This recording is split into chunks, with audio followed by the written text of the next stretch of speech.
So you got this guy right here. This guy is Guillermo. So Guillermo Gomez Buenostro has been arrested for stabbing and killing Oscar Garcia Gomez.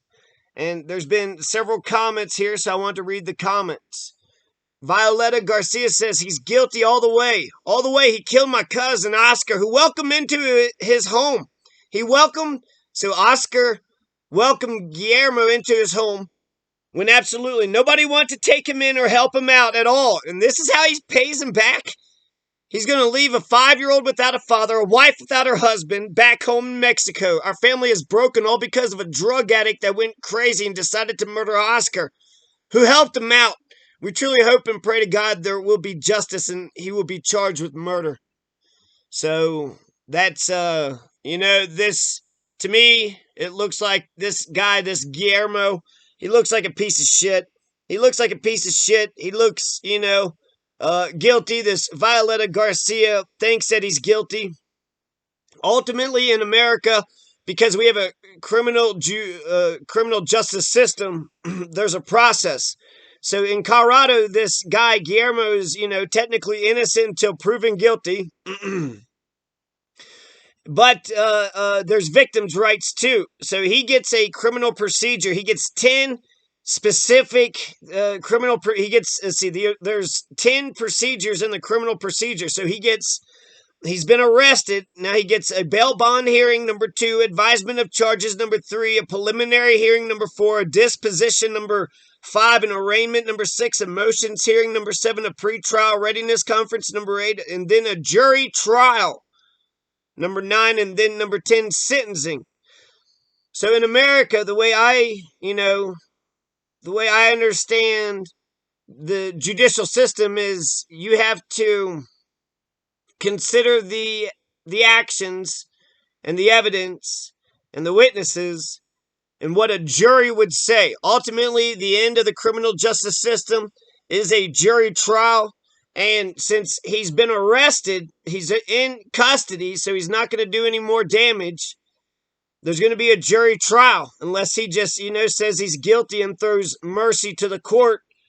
But if I'm the judge, I would give him the best lawyer possible and give him all 10 steps in the criminal procedure. That way, when he's convicted, I know that he was convicted fairly. So he has a right to due process, is what I'm saying. Now, there's victims' rights, and I'm going to talk about the victims' rights here in a second. But this Guillermo, what is this Guillermo, accused of doing? Well, let's read the Canyon City Daily Record. The man who was killed Friday in Westcliff was stabbed multiple times with a kitchen knife, and then after deliberation was stabbed in the back of the neck because he was dying too slowly before being kicked twice.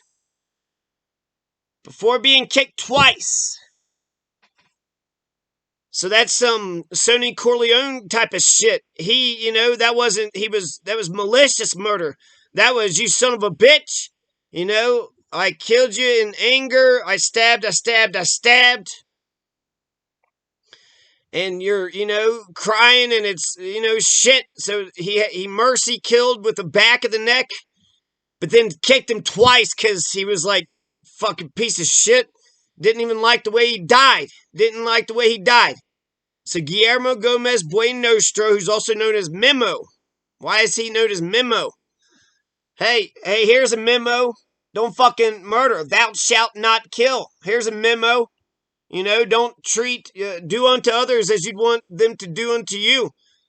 Shit, this guy had a chance. Somebody gave him a chance. Somebody said, hey, yeah, you could stay in my house. And he's a drug addict.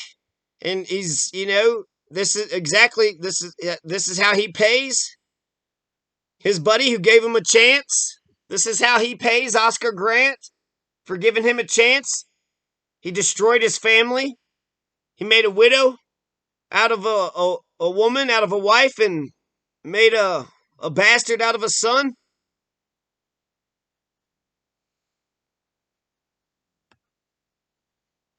He's being held at the Fremont County Detention Center. He's been booked on suspicion of first-degree murder and the stabbing death. So he's been charged with first-degree murder. And first-degree murder means, he gets, life in prison, maximum life in prison, and like a really high fine, $500,000 or some shit. The affidavit penned by Custer County Sheriff's Sergeant Brandon Scotch states that Alexis Vasquez Almanza, a third occupant of 9 Granada Court, number 20, called dispatch at about 5:30 a.m. Friday, stating that he thought that there was an assassination. He could hear yelling, and then it stopped.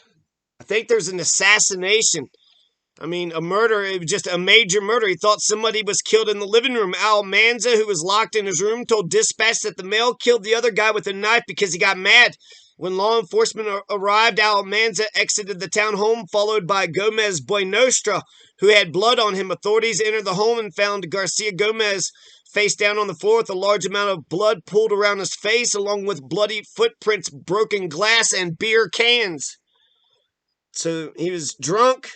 Got drunk, got mad, got a kitchen knife, and just found a large knife near the victim with blood on it under the coffee table. Almanza told deputies he felt Gomez Buenostra was probably going to kill him when he was locked in his room with the assistance of a Spanish translator. Almanza said Gomez Buenostra told him that Garcia Gomez wanted him to kill him.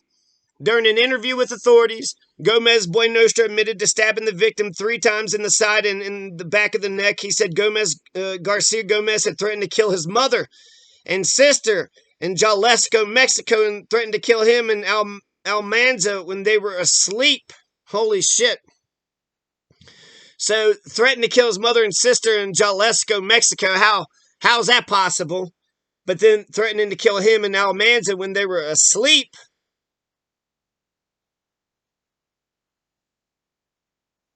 The victim carried a knife around and put it into the back of the waistband of his pants. They argued about music, and when Alexis went to the bathroom, Oscar told Memo that he was going to kill Alexis. After 15 minutes, Gomez Buenostra came out of his bedroom and found Garcia Gomez pretending to sleep on a couch in the living room, slumped over, partially upright. Memo said he pulled the knife out of the victim's waistband of his pants and proceeded to stab the victim in the side of the throat, pointing to the right side. Memo admitted he held the knife in his right hand and stabbed repeatedly, and when he would not die, stabbed him in the back of the neck and kicked him twice. During advisements Tuesday, District Court Judge Lynette Winner maintained a no bond hold for Gomez Buenostra. Deputy District Attorney Chip Bankston said Gomez Buenostra is not a U.S. citizen, which would be an extreme flight risk in this particular situation. Additionally, he's only been in West Cliff 1 week and allegedly Denver for 5 months. Bankston said the pretrial assessment in this situation, due to the fact that the defendant is not a U.S. citizen, doesn't accurately reflect his criminal history or other factors. This was a very violent and heinous murder. Additionally, the defendant has admitted to the acts and has threatened to kill the other victim witness in this case based on the nature of the charge, the violence that was perpetuated, the additional threats to the witness, and the fact that the defendant is a flight risk. The people are requesting that the no bond hold remains in place. And I'll take a break and we'll come right back to it. Now, he has rights as the accused, but as the victim, you have a certain amount of rights too. So I'll just list a couple of the victim rights off. As a victim, or as the family of the victim, you have a right to be treated with fairness and respect and dignity, the right to be free from intimidation, harassment, or abuse, the right to be informed and present for all critical stages of the criminal justice system, the right to receive a free copy of the initial incident report, the right to be informed of when the convict is going to be released or if he escapes from jail or is pardoned, the right to be heard at any court proceeding, the right to be informed of the final disposition of the case, the right to restitution in some circumstances, the right to filing civil charges in some circumstances, the right to view the pre-sentence report, and there's a couple, more. So victims have rights and the accused have rights. Ultimately, it comes down to what would a jury of 12 What will a jury of 12 citizens from Custer County, what will they think about this situation? So, I would, if you're a victim, I would work on the case. That imagine this going to jury trial, and you're going to have to convince 12 people that Guillermo Gomez is the culprit, or is not. He's going to be charged either guilty or not guilty by the jury. And then there's a sentencing phase, right? That's step 10. So they were drunk. Shit was getting out of hand. They said he was pretending to sleep with the knife in his pants, so it wasn't that he had the knife and he was going at him. He just had the knife in his pants. And then it said that the guy grabbed the knife and then started stabbing him. So it depends on how imminent did he feel. It didn't feel like the guy wasn't up and he wasn't attacking him, right? He wasn't attacking him. So that was Guillermo Gomez went to him and grabbed the knife. Now, perhaps he took the knife as like some kind of threat, right?